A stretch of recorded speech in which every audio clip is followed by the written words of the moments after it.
Praise the Lord my dear brother and sister, सभी लोगों को जय मसीह की। फिर से आपके बीच में आना, प्रभु यीशु मसीह के वचन को बताना सिखाना मेरे लिए बड़े सौभाग्य की बात है। आज का जो हमारा विषय है स्मरण में धन्यवाद देना। आज हमारे जीवन में कई बार हम स्मरण नहीं करते, लेकिन आज इस टॉपिक को आपके बीच में बताना मेरे लिए बड़े खुशी और आनंद की बात है। इस टॉपिक को सपोर्ट करने के लिए आपके बीच में एक वचन पढ़ना चाहता हूँ।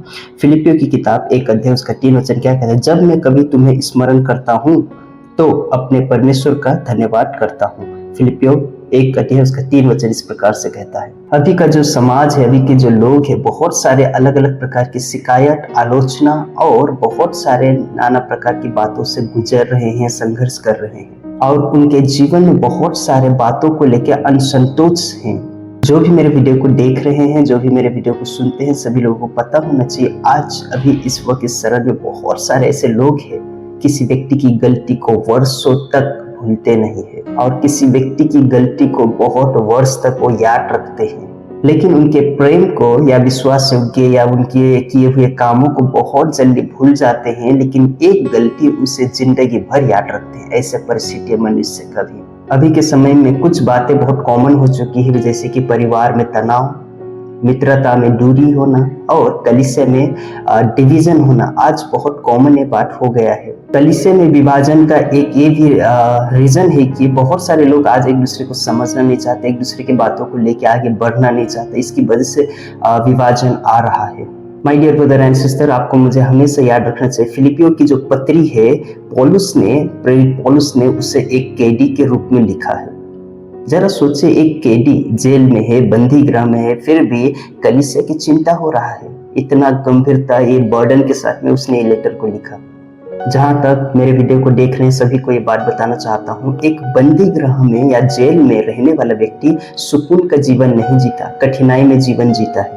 ऐसे समय में रहते हुए भी प्रेरित पौलुस फिलिपियों की कलीसिया को स्मरण करता है, उसे याद करता है। ऐसे समय में भी तो उसके जीवन में या उसके लाइफ में शिकायत नहीं थी, लेकिन फिर भी उसके जीवन में धन्यवाद निकल रहा था। आज हम कितने ऐसे लोग हैं जो परिस्थिति खराब होता है तो हम प्रभु को धन्यवाद देते हैं। हमें देना सीखना होगा या देना ही चाहिए।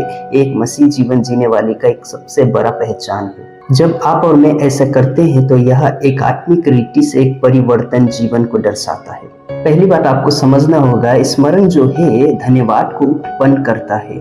मैं जब कभी तुझे स्मरण करता हूँ, इस बातों को आपको मैं समझाना चाहता हूँ। प्रेरित पौलुस यहाँ पे सिर्फ स्मरण करता था या फिर ध्यान को केंद्रित नहीं करता था। पौलुस का स्मरण करना केवल ध्यान करना उसका एक केंद्रित बात नहीं था। यहाँ पर प्रेम, सहभागिता और आत्मिक रीति से समझने की बात थी और आत्मिक संबंध को मजबूत कर रहा था। परमेश्वर चाहते हैं कि हम सिर्फ मनुष्य की कमियों को नहीं, बल्कि हमें उनके अनुग्रह से देखना है जो प्रभु ने उनके जीवन में कार्य किया है।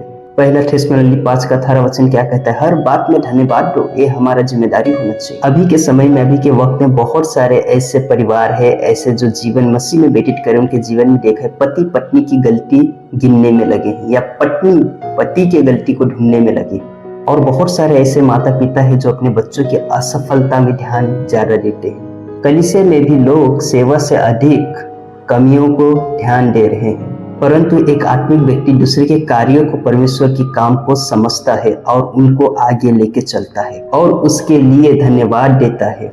आप अपने जीवन में ऐसे 3 लोगों के बारे में सोचें जिन्हें आप आज धन्यवाद देना चाहते हैं। दूसरी बात आपको समझना होगा, धन्यवाद का केंद्र प्रभु यीशु मसीह है। तो क्या आप अपने प्रभु यीशु मसीह का धन्यवाद करते हो? My dear brother and sister, हर एक अच्छी वस्तु, हर एक अच्छी बुद्धि, हर एक अच्छा वरदान सिर्फ हमें प्रभु यीशु मसीह से मिलती है। My dear brother and sister, इसीलिए आपका मेरा कर्तव्य बनता है कि हमें प्रभु यीशु मसीह को धन्यवाद देना इन सारे चीजों के लिए।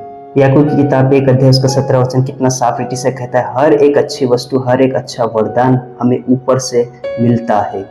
प्रेरित पौलुस जानते थे कि जो कलीसिया का अब बढ़ने का एक ही जरिया है, वह है प्रभु यीशु मसीह। आपका, मेरा, हम सभी का जो विश्वास है प्रभु यीशु मसीह का गिफ्ट है। सेवा का जो फल है प्रभु यीशु मसीह की कृपा से आता है। My dear brother and sister, इसीलिए उसकी महिमा जो है मनुष्य की ओर से नहीं, परमेश्वर की ओर से उठता है। आज बहुत सारे लोग जो सफलता पाते हैं, सफलता पाने का वो अपने आप को बोलते हैं मैंने सफल पाया हूँ, लेकिन हर सफलता के पीछे प्रभु यीशु मसीह का हाथ है। आज जब किसी के साथ में आपका मतभेद हो जाता है तो लोग आलोचना करना शुरुआत कर देते हैं और यहाँ तक कि उनके साथ में दूरी बनाने लगते हैं, बातचीत कम हो जाता है, बातचीत शून्य हो जाता है और यहाँ तक कि उनके जीवन में कठोरता पैदा हो जाता है। लेकिन प्रेरित पौलुस हमें एक अलग मार्ग दिखाते हैं, बताते हैं कि उनके लिए दुआ करो, प्रार्थना करो। प्रिय भाई बहनों, बहुत जरूरी है। जिस व्यक्ति के साथ में आपका संबंध कठिन है उनके लिए धन्यवाद करना सीखो और उनके लिए दुआ करना सीखो। सुसमाचार जो है संबंध को बदल देता है। आपको मुझे बात समझनी होगी। पौलुस और फिलिप की जो कलीसिया का बुनियाद टिका हुआ था सिर्फ उनकी मित्रता पे आधारित नहीं था, वह सुसमाचार की सहभागिता में आधारित था। जब आपका और मेरा संबंध मसीह में केंद्रित होता है तो सिर्फ सामाजिक रीति से नहीं लेकिन आत्मिक रीति से भी हम मजबूत बनते हैं। कलीसिया केवल व्यक्तियों का समूह नहीं है, यह एक मसीह का देह है। We are body of Christ. इसीलिए बात आपको समझना होगा, एक का विजय सभी का विजय होता है। हर कलीसिया को जो कलीसिया जाते हैं सभी को ये बात समझना होगा, एक की सफलता सबकी सफलता है, एक की दुख सबकी दुख है और एक की बढ़ोतरी सबका आनंद बनता है। लेकिन अभी के समय में अभी के लोग, बहुत सारे लोगों का जो संबंध है स्वार्थ में टिका हुआ है, स्वार्थी जीवन जी रहे हैं। लेकिन मसीह जीवन में संबंध, प्रेम, नम्रता, धीरज, इन सब में आपका टिका होना चाहिए। सुसमाचार में टिका होना चाहिए, सुसमाचार में आधारित होना चाहिए। आप और मैं जब हम पौलुस के जीवन को लिखते, कठिनाई में है, जेल में है, फिर भी ऐसे समय में क्या कहता है। जैसे आपको पता है पौलुस के जीवन में कठिनाई थी, जेल में था, सताव में था और समस्या से भरा हुआ था और यहाँ तक कि उसके जीवन में विरोध थे, लेकिन फिर भी उसका हृदय जो था धन्यवाद से भरा हुआ था। जहाँ पर हम लोग धन्यवाद देते हैं वहाँ पे कठोरता ज्यादा समय तक टिक नहीं सकता। अगर आपका किसी के साथ में रिश्ता खराब हुआ है, आप धन्यवाद दीजिए, उनके लिए दुआ कीजिए, ऑटोमेटिकली हर रिश्ता सही हो जाएगा।